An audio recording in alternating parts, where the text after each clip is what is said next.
who are vaccinated who are sick. Brzezinski is playing in West Virginia at Travis Bajan's tournament. Wow, that's awesome. Is there a link for that? Can you DM me a link? I'd love to see them arm wrestle. Can you hear me? And if you're there, tell John. Sevan, are you listening to us? Hi, man, it would be awesome to reconnect with them.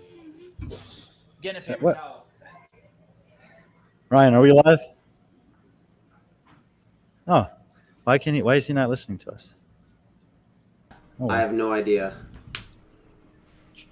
Are we Does live? he know we're live? Yes. Yeah, we're live. We're live? Are we live? Oh, I can't hear you. I can't hear you, Ryan.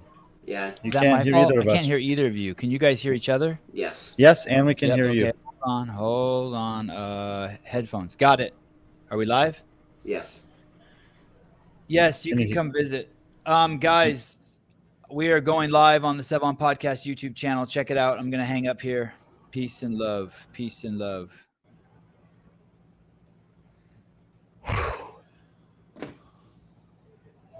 What's up, Brian?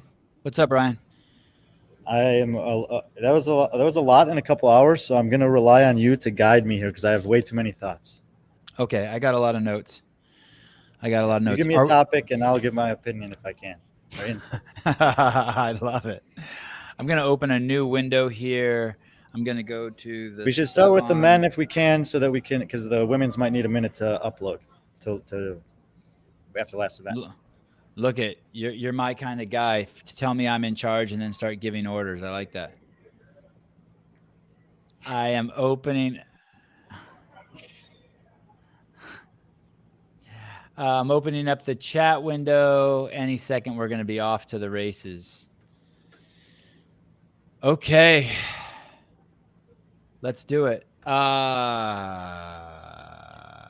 He's ignoring you on purpose. Sevan's little thumbnail icon looks like he shit himself. What do you mean looks like? What do you mean looks like? Why can't it be that I did shit myself? Finally, someone else figured out what it is. It looks like Justin Medeiros is in first place after 8 events. Brent Fikowski in second place. Damn, Brent's holding on. Saxon Panchik. Let's start with Saxon. What a stud. What a stud. Yeah. Here's what scares me about Saxon. Let me just say one commentary first. What if Saxon ends up living the same life as Scott and he becomes this amazing CrossFitter but doesn't get the accolades? Because it's clear that Scott Panchik didn't get the accolades he deserves. He should have been on the Wheaties box. You don't know about that? Well, I mean, in the CrossFit space, people know Scott's a legend. 10 years at the games, 7 finishes inside the top 6. He's incredible. Saxon needs to do something even better. He's got to, and I think he can. I'm a believer now. Well, the thing he has the advantage of is that he started so young. He's obviously very focused and committed to the sport. And if you look at what happened in the past couple of events, he is of the same breed as Scott. And what I really mean by that is that his Olympic lifting is incredible. And when you have that good of positions and that good of core stability under that heavy of a load, under that much stress of an event, that's something that translates to longevity in the sport. Because you're not giving away your core when it matters the most. And he can run. That boy can run. He can run, but there's a guy who can run better and lift better.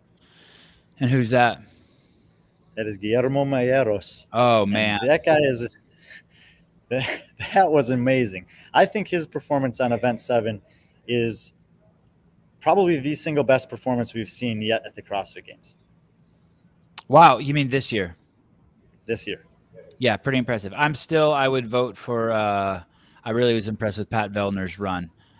How come when I'm on the men's leaderboard, I can only see events 7 and 8? Isn't there usually something? Oh, there it is. Okay. Oh, that sucks. They only show 6 events at a time, right? Yeah, even if I make the page really big. Damn. Yeah, it's a formatting thing. I don't know why they have it like that. It's very difficult when you're trying to tell an entire story.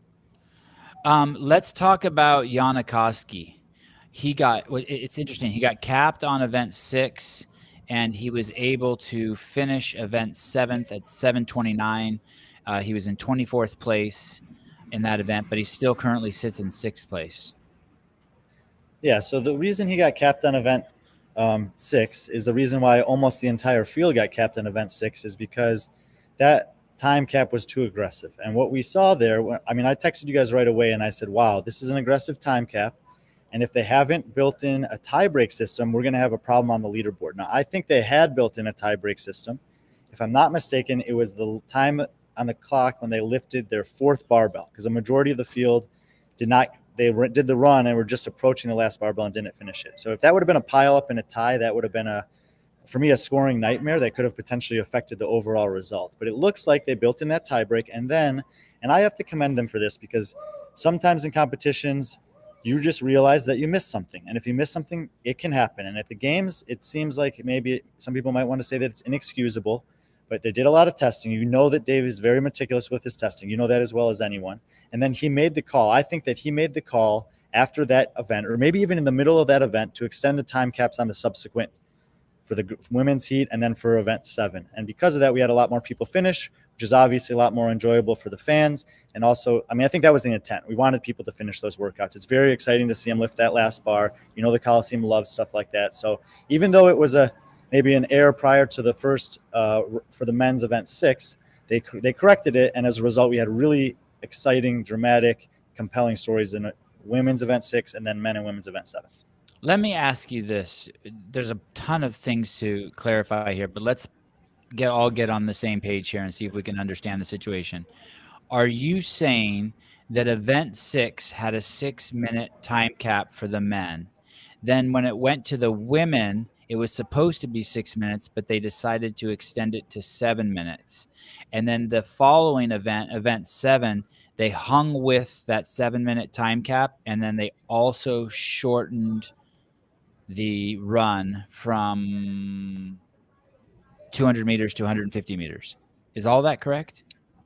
I think that is correct. And both of those were things that I was communicating to you that I thought would have made the event better. And by better, I mean it would have given more people the opportunity to finish, because it wasn't that the athletes were incapable. You asked about Fikowski. He was obviously capable of finishing that workout. He finished the heavier barbell workout. The time cap was super aggressive. If you sort by event 6, I think there were maybe 4 or 5 guys that finished underneath the time cap. And it's 6. And the fastest guy was less than 15 seconds from the time cap. So right. Occasionally, Dave will program workouts where the intent is that very few people finish. I don't think that was his intent there, and I think that's why he made those changes. And people could say whatever they want. I'm happy he made the changes. It made those events much more enjoyable for athletes, spectators, and the entire story of the weekend. What would be the argument? What would be anyone's argument for why it's not okay to change it? It's so the only reason that you could say it's not okay to change it is because they briefed it a certain way. However, I think that he had the opportunity to gather the athletes underneath the Coliseum and say, hey, we're making a change. We're going to extend the time cap to 7 minutes. And if the women are in the back warming up and they see the men struggling to finish under the cap, they're going to be understanding of why that is. And I would find it hard to believe that any of the athletes would have an issue with that. Yeah. Hey, and even if they did have an issue, one of the great things about the CrossFit Games is the unknown and the unknowable. All that matters is that the event is fair-ish. I think that's like one of the greatest things about our sport. Shit, did I say that? About the sport. It's not my sport. I just work out so I can carry my kids around. But I think it's awesome. I actually think it's why this is the real deal. This is better. This is what makes it better than other sports. This is what makes it so cool. And by the way, just so you know, when in event 6, 5 guys finished under the time cap, or 6. I'll double check here in a second. But even with an extra minute, with the time cap moved to 7 minutes and the course shortened by 50 meters, only 26 guys finished. I shouldn't say only. So there were still a lot of time caps, and I don't mind a lot of time caps, but you're right. As far as the spectacle goes, it was cool to see more guys cross. But the two events are intended to be different. The first event, the barbells are light enough that you would expect the majority of the men to finish and the women to finish. The second event, now you're really testing strength, and it's in a little bit of a different setting. But we know from previous events, specifically the clean in 2019, that there's an expectation that there's going to be strength tested at the CrossFit Games, and there's the potential that there'll be some athletes that don't have that requisite strength. Right. And, and that's what happened in that event. So it wasn't a programming thing or anything like that. Those men and women that didn't finish event 7 just weren't strong enough. Even with I'm not sure. I'm not sure that they weren't planning all along to make the time cap for the women 7 minutes, by the way. I don't know that. And you would think they would give a little more time cap because of the run and because if it was the same distance. I'm talking about event 6, referencing event 6, because they know the women are going to run a little bit slower. If they run, I can confirm, Sevan, that it was intended to be 6, and they did change it to 7 for the women also. Yes.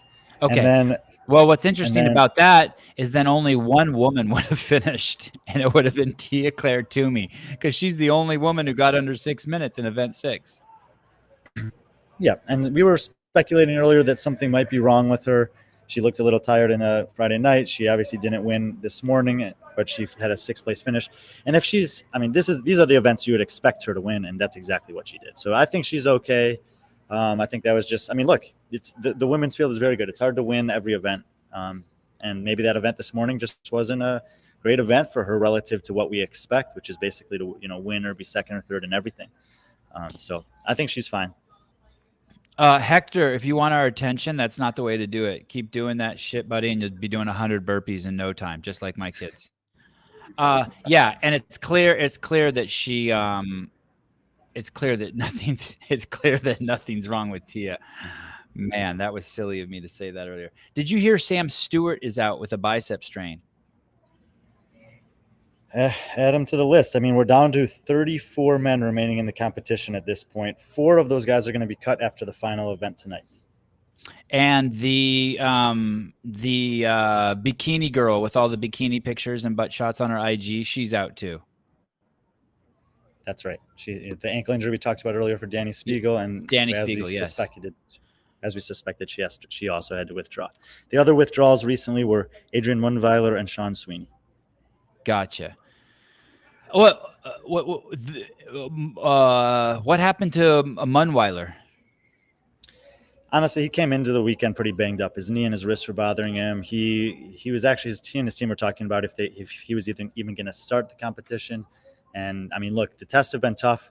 It's a lot of work, and he just wasn't able to make it through. Is there any way Patrick Vellner is 108 points behind Justin Medeiros? He's an entire – no, sorry, not correct. Not correct at all. He's about 80 points. He's 78 82. Points. He's 82? 82 points behind – yeah, 82 points behind Justin Medeiros. Is Pat devastated, or is he a veteran like, okay, I just chip away on it? I think Pat's going to be pretty frustrated with some of his performances today. It's not that he was terrible, but in event 6, he missed the clean, and he could have beaten Justin on that workout. He and Brent both missed it in the last second. It's not that they couldn't lift the bar; they just, it was pressed for time, and Justin hit it, and that was huge for him and for his momentum. Then you fast forward to the handstand walking event, which the handstand walking event is obviously about handstand capacity. It was also a very, very specific execution that you had to have. You heard Justin Medeiros in his post-event interview talk about how I just didn't want to have any failed attempts. It doesn't matter if you go unbroken. It doesn't matter how far you go. Really, the secret to that was don't kick up on your hands and miss. And Pat missed too many times. I think he finished 16th or 17th in that one. And I think he easily, 16th. He easily could have had a top 8 finish. And he was pretty bummed in his own execution there. I don't think he's worried about Medeiros. Medeiros is doing great, but he can't worry about him. I think Pat will be bummed because he didn't execute on 2 of those 3 workouts. Do you think he's still going to get podium? I do, yeah. Look, that was event number 8. We know there's still 7 events remaining, so we're basically halfway through the competition. And if you think about what we've tested so far, there's been a lot of specialization tested, right? Handstand, walking, sprint, swim.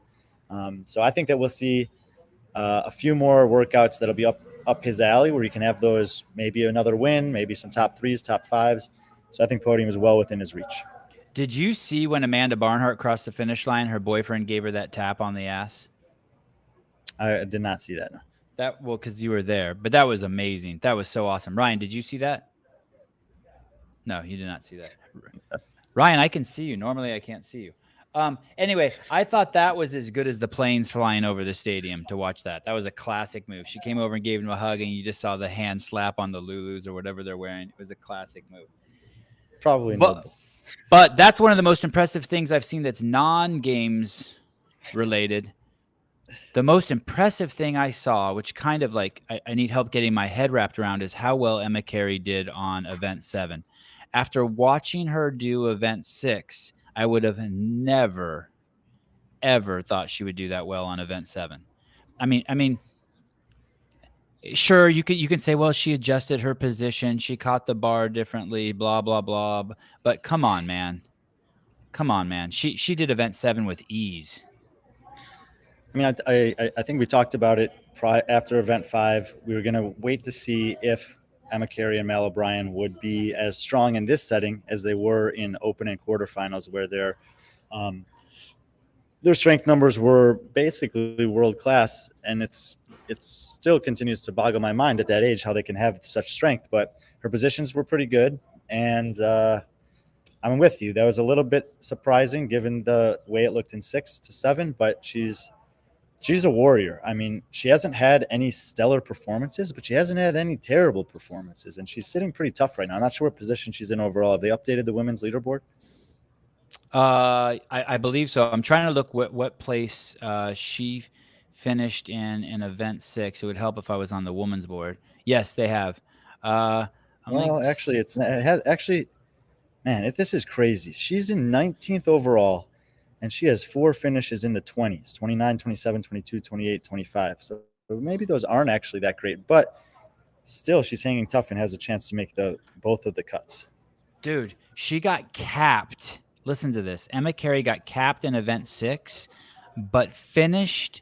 I realized it was 50 meters shorter, right? But it was a lot heavier. But a lot heavier, and she finished in 7:06, Event 7. I mean, that's savage. I'm really impressed.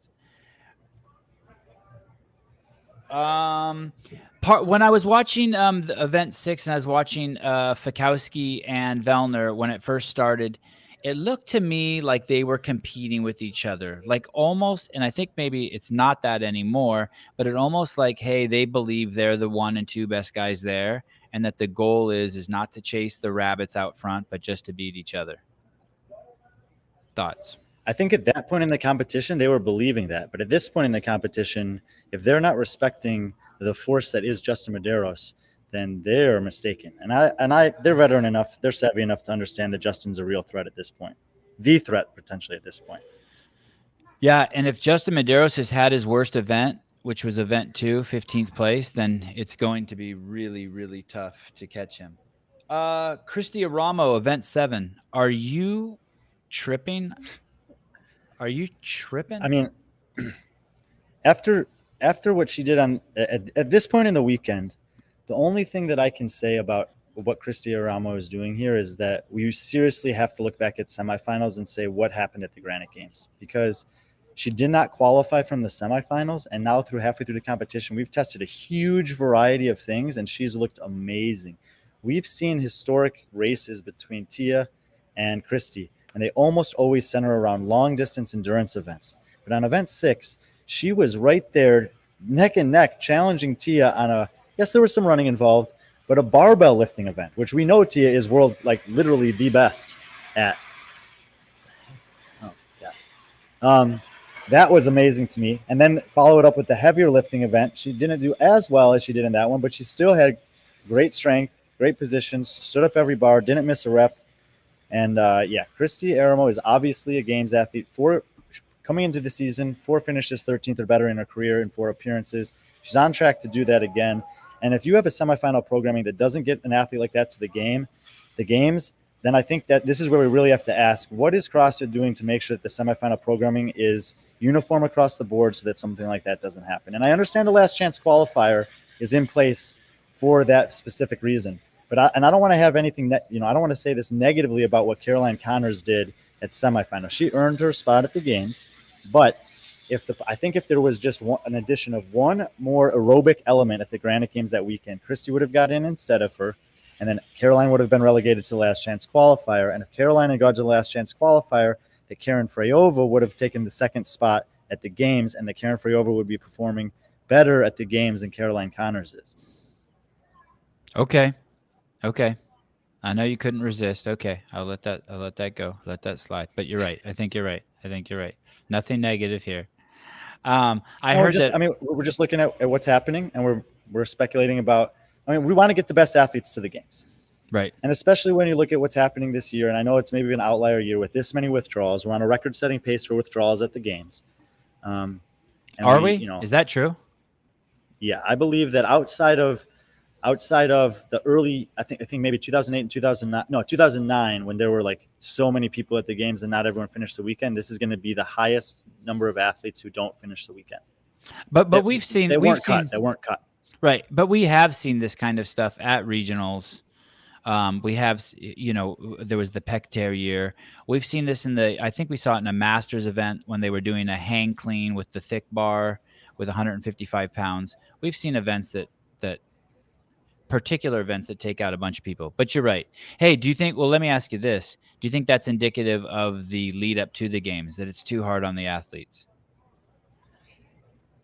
The reason for it could be so many different things. It could just be random, but it could be the stress of, it's not like it's the athletes that were in the last chance qualifier that had to do an extra competition in between semifinals and the games. It could just be missed preparation by some of the athletes. It could be lingering injuries. We know that, obviously Danny Spiegel rolled her ankle, but we know that she had some foot problems during the ruck run. We know Adrian Mundwiller had a knee problem during quarterfinals. And we know that just in general, when you're this competitive and at this level of the sport, you're always riding the line between injury and being healthy enough to compete. Yeah. Everything that these guys do borderlines on blows me away, and I feel bad for them, right? Like it's since I can't even come close to doing it, it's hard to believe they do it with all that weight. Samuel Cournoyer, what's going on with him? Are we continuing to see him kind of hurting? I mean, he finished that final bar, right? Yeah, he got kept on event 6 like a majority of the athletes, but he did finish event 7 in 22nd, and then he's very proficient on his hands, 3rd place in event 8, which has basically bumped him back inside the top 20.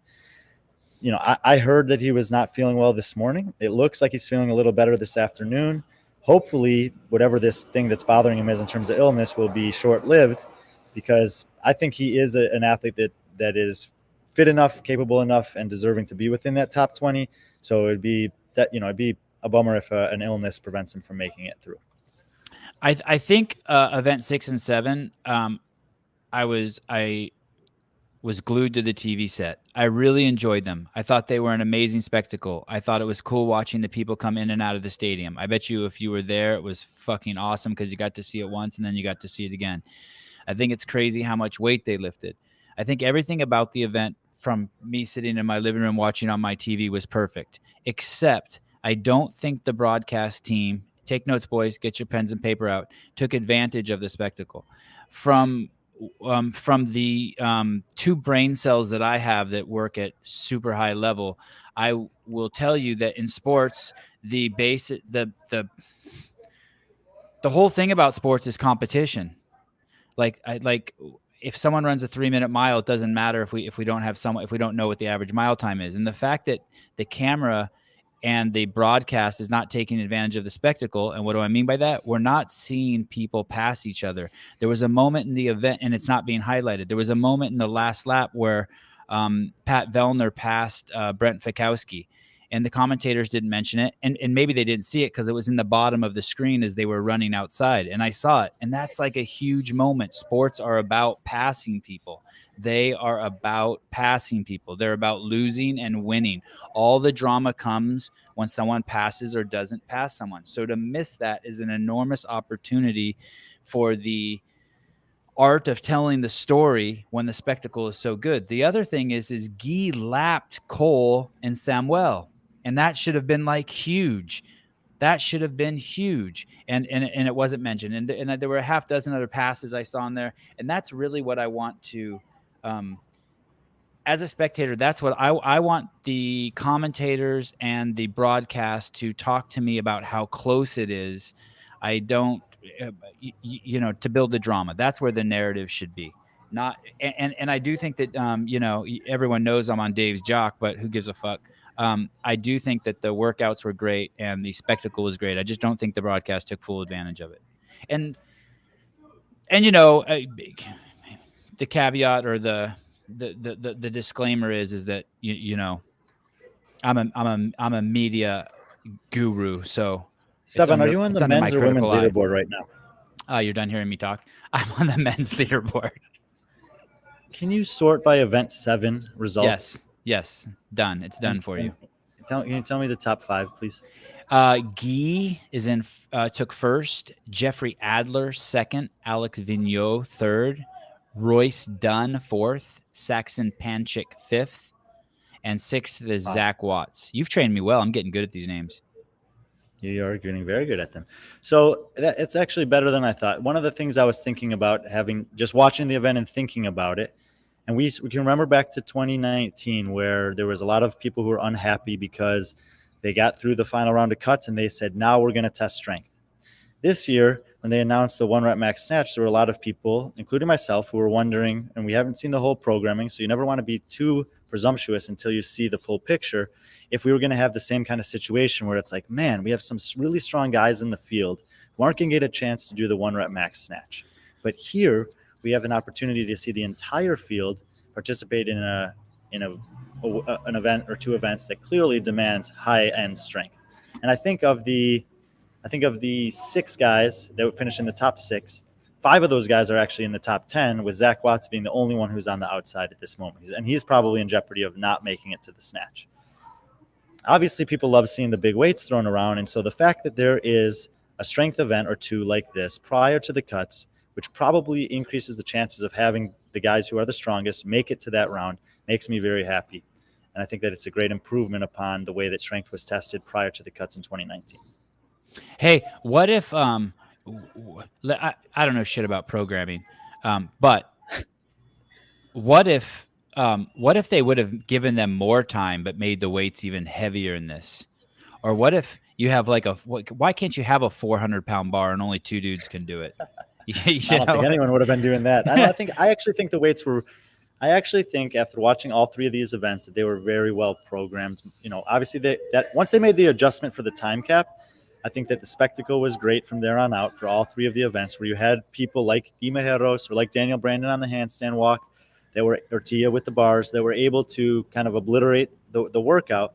But at the other side of that, you had people who had to fight and strategize appropriately to be able to beat the time cap. And a lot of the athletes were able to do that. So this was a great opportunity for, in relatively short time domains, where you want to see high intensity and you want to see high power output, but you have to be smart about how you approach the workout. And I think when you have cuts built in, you have to have stuff like that as part of the programming. So the more that I see, the more that I'm impressed with the way that these things are all coming together, and the less that I'm stressed about anything relating to the cuts.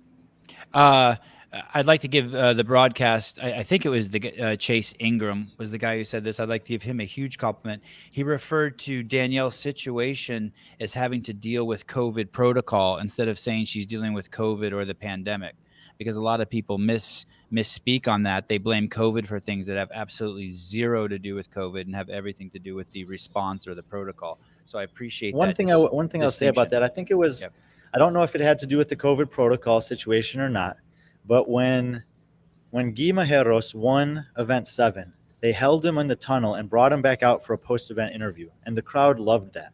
And we talked about it when we had Danielle on the broadcast, how much support she's receiving from everyone here on the grounds.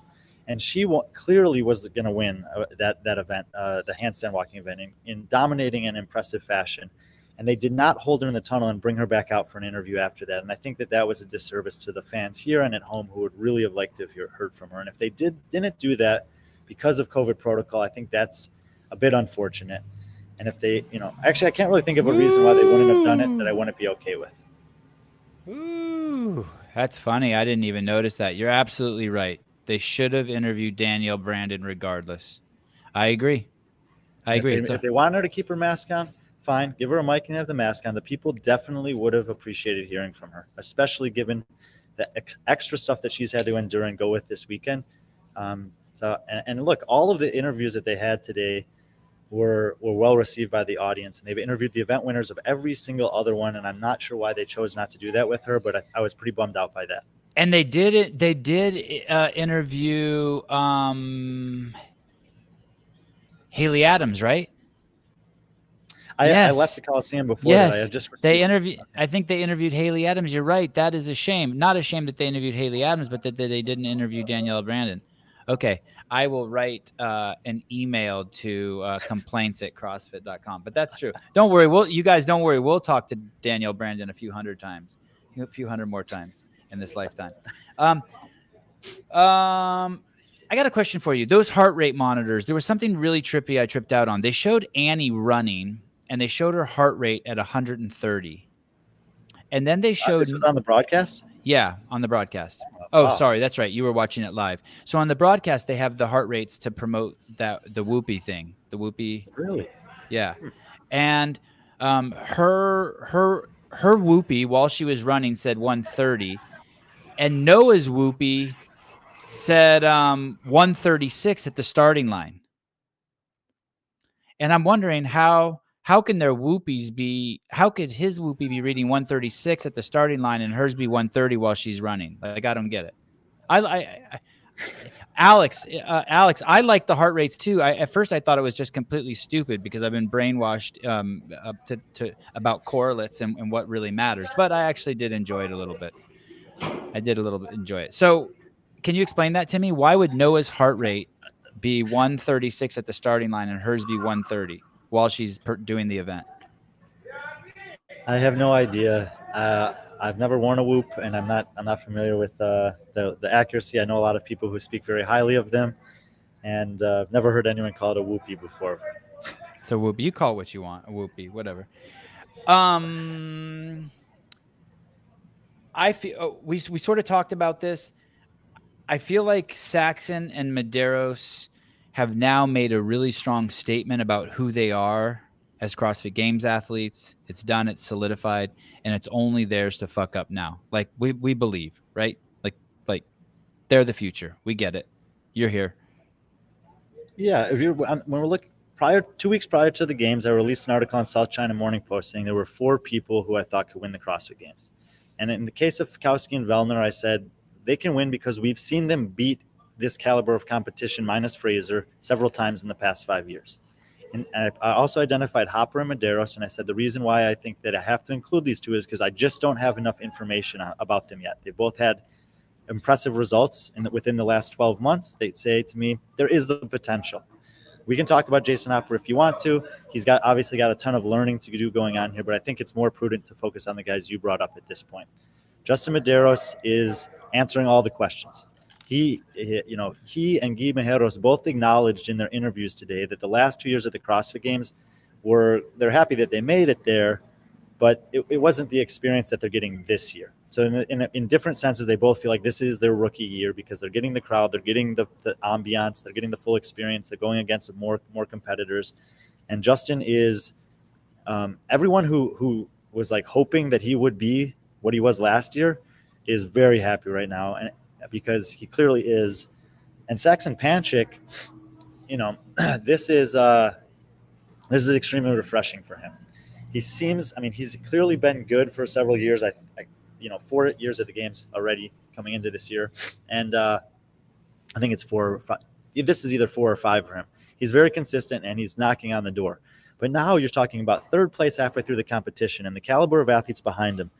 Obviously, Guy Mejeros is a new face as well. But he's ahead of Vellner. He's ahead of Koski.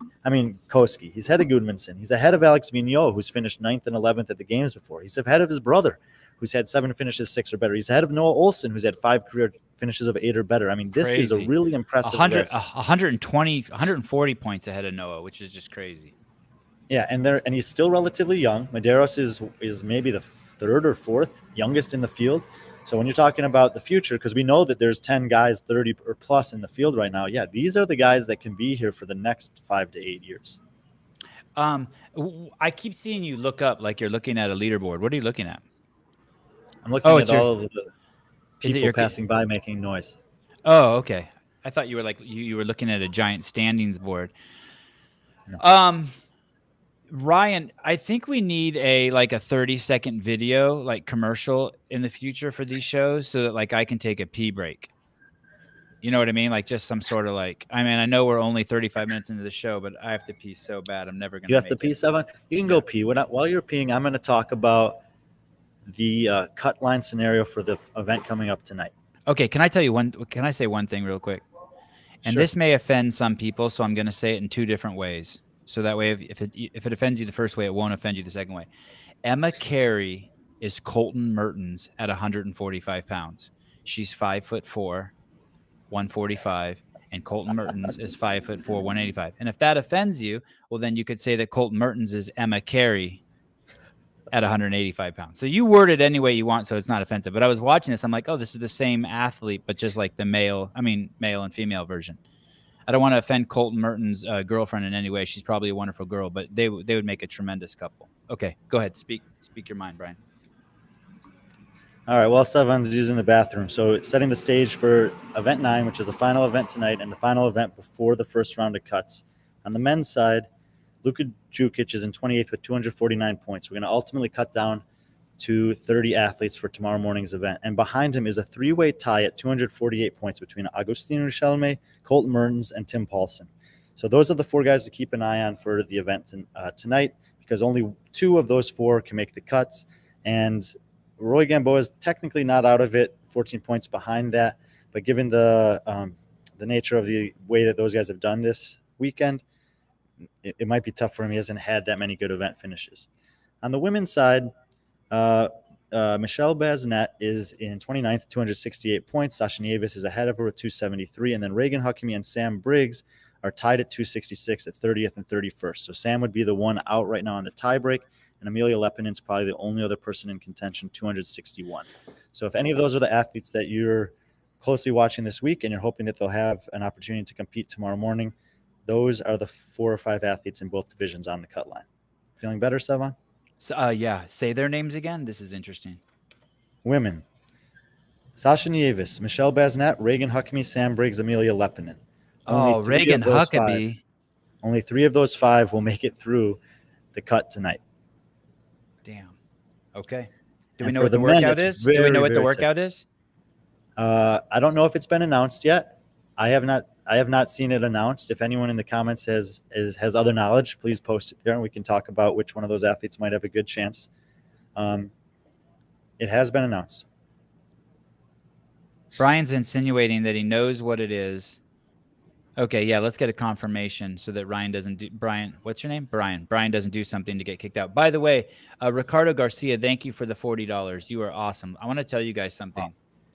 Brian paid $550 for the seat he has in the Coliseum and the access he has to the games. So when you guys send that money, it's actually really, really cool. I have no idea how we get that money. Well, I don't know where it lands that we get to pick it up, but I will make sure that it goes to a stamp and check to Brian, because that's crazy that Brian paid $550 for his ticket because I dropped the ball in the media pass. So. I got the workout. Do you guys want it? Please. So you could post it. Can you copy and post it in the? It's already in the YouTube thing. It's okay. Go ahead. 21:15.9 EchoBike calories. Snatch at 75 pounds for the women and 105 for the men. Short bars. Time cap 8 minutes. What's the relevance of the short bar? The relevance of the short bar is I believe they're planning to have heats of 20, and therefore they can fit it on the long version of the Coliseum floor instead of the short. Will that affect Fikowski? Someone like Fikowski and Hopper? Yeah. So that the other nuance of that is that it is very difficult for the taller athletes whose hands will definitely be right up against the knurling on the end of the barbell. So this is all pain cave. Yeah, and this is the 4th workout in a row today with 8-minute time cap or less. And that means that 400 points are available in less than 30 minutes of total possible work to finish out day 2. Are you being critical of that? Do I sense a bit of you don't like that? No, we've gone long. We've had some middle time domain. We have a lot of short time domain today, and we know that there's a long time domain workout tomorrow morning before they cut to 20. So I think, without seeing everything in front of me right now, that the diversity of time domains is probably okay, and I would expect that over the course of the weekend there'll be some stuff in the 10 to 15 minute range. Nagidi up is saying in the comments, this is the bike workout Danielle Brandon alluded to yesterday. You're probably right. I hope you're wrong, because I would have loved to have seen them actually ride a real 2-wheel bicycle. We'll see. It's not unprecedented to have a machine bike and a road bike in the same competition, especially if you have 15 workouts over the course of the week. But with regards to the cut line for tonight, when we see Echo Bike and lightweight snatching, and you see Agustin Richelme and Colton Mertens as compared to Tim Paulson and Zach Watts, let me tell you right now, Tim Paulson and Zach Watts are going to overtake Agustin Richelme and Colton Mertens on this workout. How dare Mertens you. will put up a fight, but those big guys, it's too big of an advantage. No matter, I have to think that Paulson and Watts are going to overtake those two guys ahead of them. And, Luka Jukic is 1 point ahead of them. They're all kind of piled up right there. So, and Luka should be fine. He's relatively big as well. So that's what I'm expecting based on the final workup before the first round of cuts. On the women's side, we listed out the women that are in that battle there. And, man, this is going to be tight. I think the women's is much more difficult to predict between Nieves, Basnet, Huckabee, Briggs, and Lepinin. Sasha Nieves was limping off the floor, or actually she's being helped off the floor by medical after event 7. She did come out and do the handstand walk, and she did pretty well in it, and that's what's put her into the position here. She was 11th in that workout. So hopefully the ankle's okay and she has a fighting chance. I think Michelle Basnet will do well on this one. So we'll see. Sam Briggs could do well here too. It'd be great if Sam could make it through to tomorrow morning, because even though it's probably going to be too much to make the top 20, the workout tomorrow morning is another one she could do really well on, with a 3-mile run and 90 toes to bar. Vellner could win this workout. If you're talking about overall winners of this workout, yeah, Vellner's definitely in the mix. Fikowski's in the mix. And you know what? Medeiros is in the mix. You have to hurt. And he said it in his interview that he is willing to die for points in every single event this weekend. So, by the way, the commentators alluded that was a Matt Fraser line. That's actually a Greg Glassman line, just so you know, a very famous Greg Glassman line. But anyway, go on. Sorry, Brian. No, I think that, in this style workout for the men, of the guys towards the top, I'm really curious to see if Saxon Panchik and Jona Koski can salvage good performances here, because it's just one of those workouts where if you have a little bit more weight behind you, I think you have a little bit of an advantage, assuming similar work capacity and desire to hurt. Gemma Dawson, I think that's our only female listener, gave $7.99. You're awesome. Yes, she is. You are very awesome. Peace and love to you too. Royce Dunne. You know what's crazy about Royce? For some reason, whenever he stands next to no matter who he's standing next to, he just looks big. He looks thick. I don't remember him looking that thick when we interviewed him. He's a beast. And you'd have to guess that he can move that Echo bike and those snatches. Royce has been phenomenal, and I think I was basically backwards thus far in the weekend in terms of my expectations for the Australian men. I had Jay Crouch ranked highest, then Baden Brown, then Royce Dunne, and it's been completely inverse. Royce has been very impressive, everything is suggesting that he's going to. He's in the top 10 right now. It's an incredible performance, and I love to see it. He's one of the, we got a chance to talk to him before the games. He's an incredible, nice guy, obviously a hard worker, and it's good to see that some of the athletes who've made this long trip over here and this big, massive commitment to be away from their families are going to, have the potential right now to have really good weekends. I noticed after the event, and I've noticed this for years, that the women do not hug each other with the same passion that the men hug each other. They give that little cheese dick pat on the back. I will say I did see an exception to it. I saw Tia and Brooke Wells embrace body to body, but the men really give the hug. Now, if you're going to do the hug, do the fucking hug. If you're not going to do the hug, do the fist bump. But the pat on the back, insincere. Oh, I wanted to ask you about something with regards to this. Yes. Earlier today, in the first event of the day, was the Husafel sandbag. Mm-hmm. And probably everyone saw Jason Hopper struggling with the sandbag in the last round. Yes. Last night, or 2 nights ago, we talked about how in the thruster wall walk workout, Noah Olson had come over to him and waved him away. And he reported that to Dave, and we went over that. Well, while Jason was struggling there at the end, despite the fact that Noah was waved away less than 48 hours ago, he continued to cheer Jason on, although from a little bit further away while Jason was finishing that workout this morning. Hey, if that was me, I would do that too, but I would do it just to fuck with Hopper. So if Noah, and I don't think Noah has that same kind of mischievousness that I have. I think he's genuinely a good dude. But that would be a good question for Noah. If it would be great to get Noah on the podcast tonight. I wonder if he'd be willing to do that. But that would be a great question for him. Hey, you were waved away once. Why were you cheering again? I'm sure Noah would say something like, oh, I thought I was just too close and you didn't want to catch COVID from me or some shit like that. I don't know. I think he would say that it's just who I am and I can't help myself but want to see the competitors, finish the workout strong. Okay. I don't know what that had to do with hugging. Oh, because they hug that Hoofelston? No, just cheering on the competitors, general support, overall support for their fellow competitors at the end of an event. I see what you're doing, Linda. You said that I said that we only had one female listener, and then you had to up her and drop in $10. Linda Eagleson. Yep, you're a good dude. You're a good dude. That can be used. Josh said that can be used with either sex, male or female. The reign of the doters, doter reign. Now, don't get me wrong. I still think Annie is poster child for CrossFit. Really impressive. She seems like she's doing it for herself. The crowd loves her. She looks happy when she crosses the finish line. But I think the doter reign is over. One of the commentators made a comment about how it's surprising to see Katrin doing so not at the front of the pack in the handstand walk, because I guess she won it in 1972 or something. But I don't think it's that she is doing poorly. I think it's that the new generation has come. The new generation has come. Yeah, we have a pretty interesting balance in the top 12 or 14 on the women's side. So obviously we have Tia, who's in the middle of this incredible reign. Kristin Holte at 34 years old, second place. She's 111 points behind Tia, but she's some 33 points ahead of Laura Horvath. I mean, this is incredible. If people had told me that I was misranking Kristin on the overall top 10 and misranking her coming into this games, and so far, this is incredible. Laura Horvath, very young. Guillermo, a little bit older. Brooke Wells, mid-20s. Haley Adams, third youngest in the field. Amanda Barnhart, mid-20s. Gabby Magala, fourth youngest in the field. Mal O'Brien, second youngest in the field. Annie Thorsdottir, games veteran of 12 years, 11 years. Danielle Brandon, mid-20s. Katrin David's daughter, pushing 30.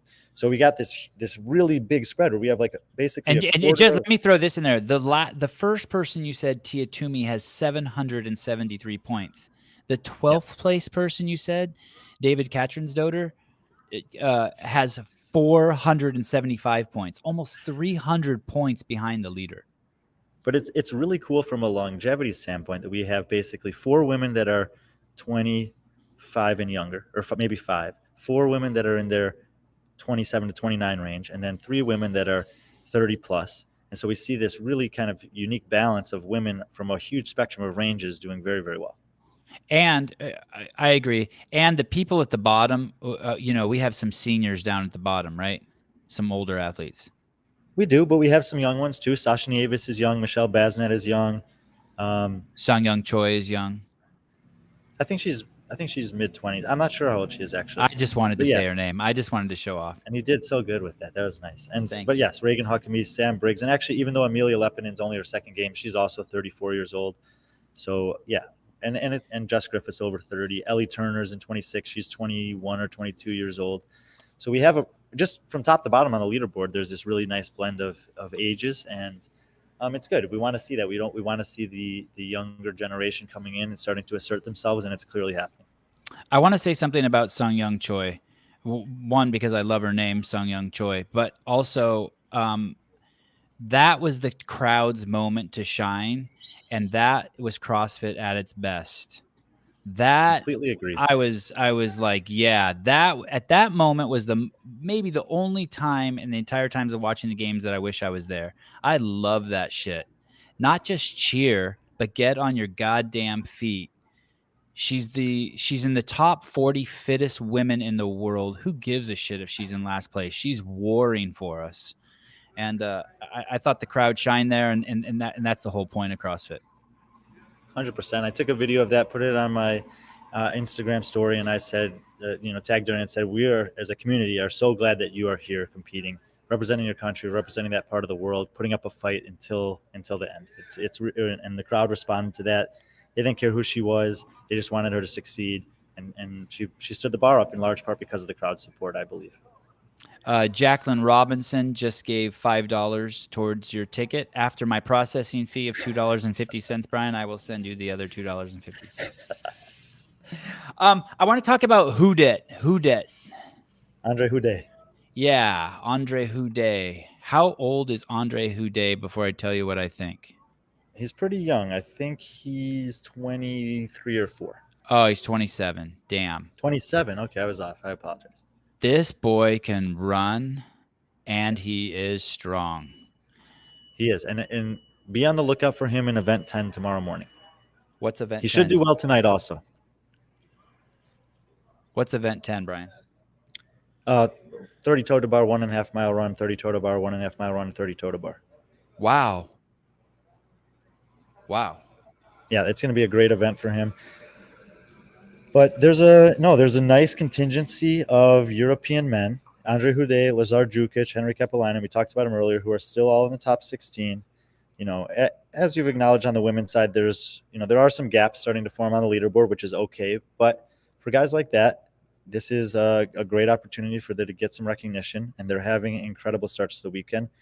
Depending on how things shake out over the course of the weekend, they could also be in contention for Rookie of the Year. Mal O'Brien on the women's side, Guy Mahero. No, Guy's not a rookie. And then some of these guys, Houdet, Jukic, Epelainen. Jukic. I'm loving the Jukic brothers. If you're not a Jukic brothers fan, you guys should be. Seriously, go watch our podcast with them. They are the coolest. It's like 2 Noah Olsons in one. They are fucking cool and hardcore Serbian. So they're gritty. I believe we have that was racist. Minutes. I'm okay with it. 17 minutes until the start of the finale for the night. Okay, before I go there, Leslie Scott, I'm eating my words. All the female listeners are ponying up cash, $20. Alex Bridgeforth, $5. You guys, $5. You guys are cool. This is actually kind of tripping me out a little bit. This is tripping me out. Koski. We already talked about Koski. I know, but I want to talk about it one more time. This is. He's 26 years old. He's had a lot of attempts at getting on the podium. He's never been on the podium, correct? I wouldn't say a lot of attempts. I think he's had 7th, and 10th, and then he's had 3 years where he's basically had to withdraw or finish in the bottom 10. What do you think he's going through right now? Do you think he's taking the time to be like, do you think he's putting insane pressure on himself? I don't know. I think obviously when you have ups and downs that he's had, in part that's due to injury. You don't just show up one year and you're 7th fittest and then next year you're 32nd fittest. It's usually something that's in the way. And if it happens once, so be it. But if it happens 3 times where you have these up and down performances, at 26 years old, he's basically in the prime of his career. If he's healthy this year, which a lot of people have told me that he was, again, I was a little skeptical because he had a lot of heavy tape on his shoulder in the week leading up to the games. But he's looked great so far, and he's done really well in some of the workouts that I wasn't sure about. That sandbag this morning was heavy, and if you couldn't get your arms around it, I thought it would be a problem. The rope climb is usually favorable for taller guys. Generating power on the ski erg is usually favorable for the heavier guys. He finished 6th on that workout. That's an incredible performance. His only 2 bad performances so far are on the heavy barbells, and he's still managed to finish the 2nd set of barbells, which obviously got very heavy. So outside of heavy lifting events, which we know there's at least one more, which was expected, right? We know that's his exactly. His and actually his overall competition right now pretty closely mirrors Haley Adams. And obviously Haley Adams is also been exceptional. She was a little bit worse on the lifting relative to his 25th and 33rd, but the rest of her event finishes like his have been very, very good. And she has 5 finishes in the top 5. he has all finishes 13th or better besides the heavy lifting events. You just brought up an interesting point. He got 34 points for finishing 24th in event 7. And I want to see how many points last place got. Last place was Luka Jukic, and he got 14 points. Okay. I was going to say maybe he didn't strategize that right. Maybe he should have just done nothing. I mean, he did a lot of work, but he did get 20 more points than. But, and those 20 points will go a long way. I mean, he's 10 points ahead of Vigneault. He's 22 points ahead of Dunne, and he's only 11 points, 9 points behind Guillermo. So, no, I think that was fine for him. And it's going to be tight. I mean, obviously, we know that it's starting to spread out, but every point's going to count here in the end. And I think he has the potential to have his career best finish at the games this year. Fantastic. Scott Panchik, how is he going to do that 1.5 mile run in those toes to bar? That's a great question. He was struggling enough on the running in event 6 and 7. I mean, it was honestly hard to watch. He was limping around. He's incredible with the barbell, so he could get to the bars and lift it. And I think he did better on event 7 than 6. Yeah, he was 14th instead of 30th. So his strength carried him on that one. But he might honestly just have to mail that one in. Like, not do any more damage, because it is hard to watch. It's like watching a fighter get beat up, but he's still on his feet, right? That's a great analogy. And it's a fighter that you love, and you don't want to see that happen to. Brett Bergman, thank you, dude. You're awesome. You're a good dude. And Soccer Mom. You guys, seriously, so cool. Crazy. Oh, my goodness. Yeah, guys. Sevan, we have a ton of people donating.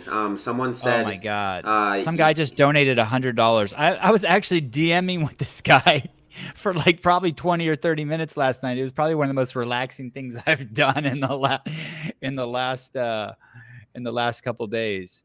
Wow. I'm not shitting you, Brian. Someone donated. Yandy out of Florida donated $100. And what caught me was his name. I was like, yo, who named you? He's the only Yandy I know. Incredible. And the support's been phenomenal. Everyone who's been writing in on Instagram, sending not just encouragement, but giving us thoughts and stuff to talk about. And it really means a lot.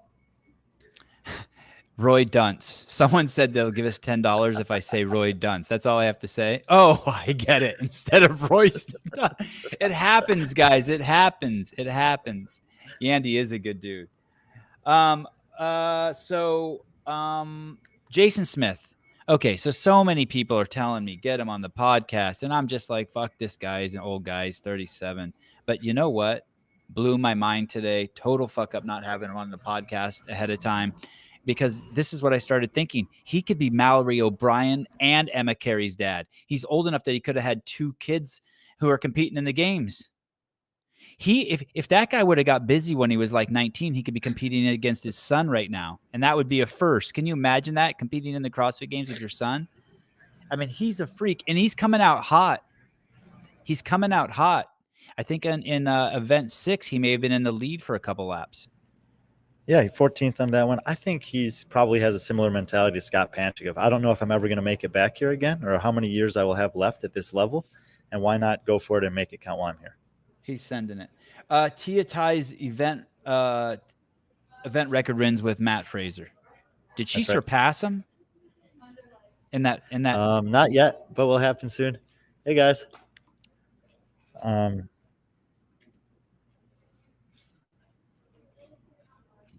No, Jason Smith. No. So Jason Smith's 37, right? If he were to compete in the 35 to 39 this year, would he have beaten Kyle? Would he have beaten Hobart? I mean, it's a great question. Kyle Casper, James Hobart, Adrian Conway, that was a podium for men's 35 to 39. I have to think that Jason Smith would have been in the mix. I think he probably would have finished on the podium. Kyle was very, very impressive. Ryan, that's a very good question, Ryan. I think he would have been top 3. I'm not sure if he would have been able to beat James. So you think Kyle Casper could qualify to the games this year if he wanted to, as an individual, 18 to 34? If he was competing in Africa. Yeah, and I would like to throw this out too. And this isn't to dig at Kyle and Hobart, but what Jason Smith is doing is crazy. He's in the corral not only with super fast horses, but horses that have to run twice as far. The challenges in the individual, I'm guessing, I haven't looked closely at the programming for the Masters, is significantly more difficult. Yeah.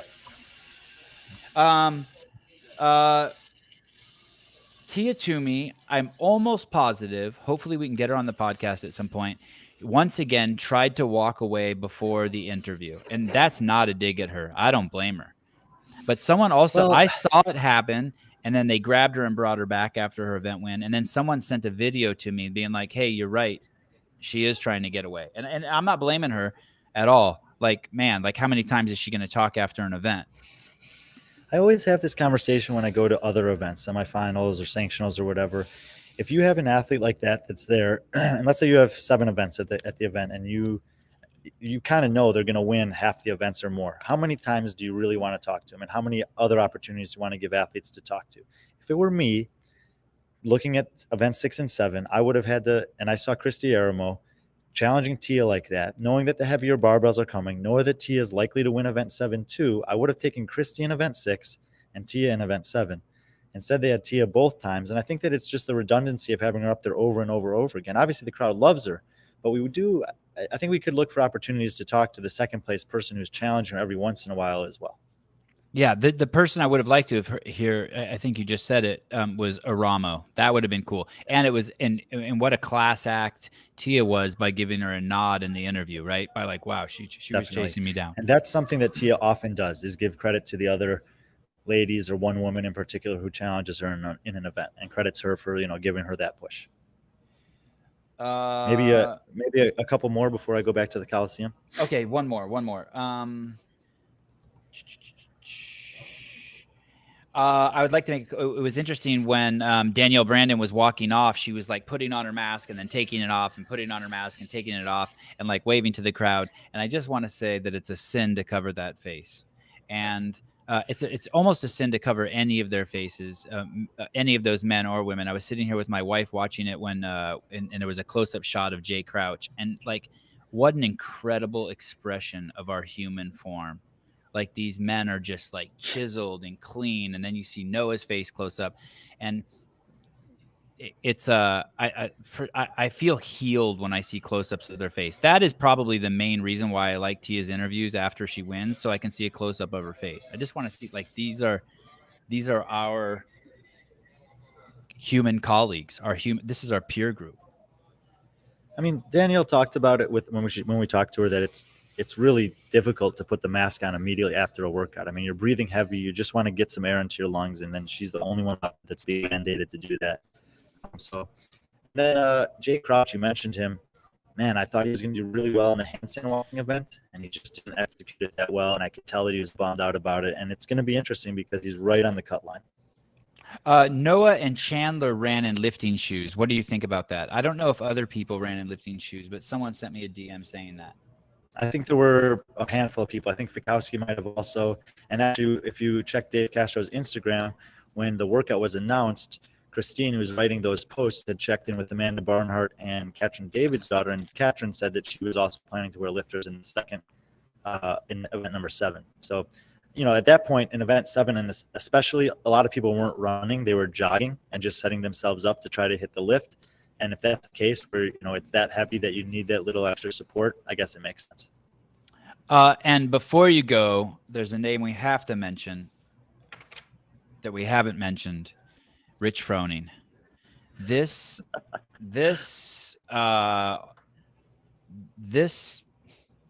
with a completely new team, they are just dominating again. What is going on with this guy?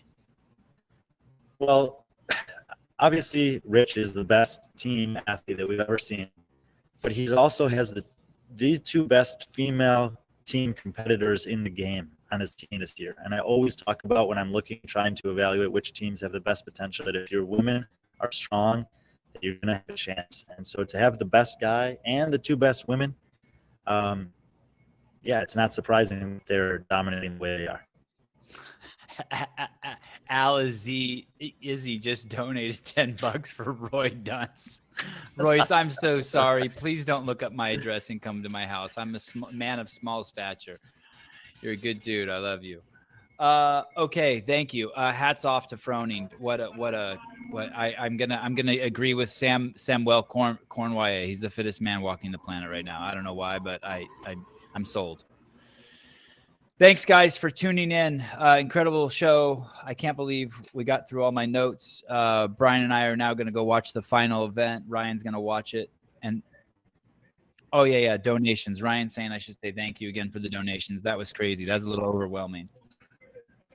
I'm going to flip on my TV, and we'll talk to you guys later. Adios. Adios.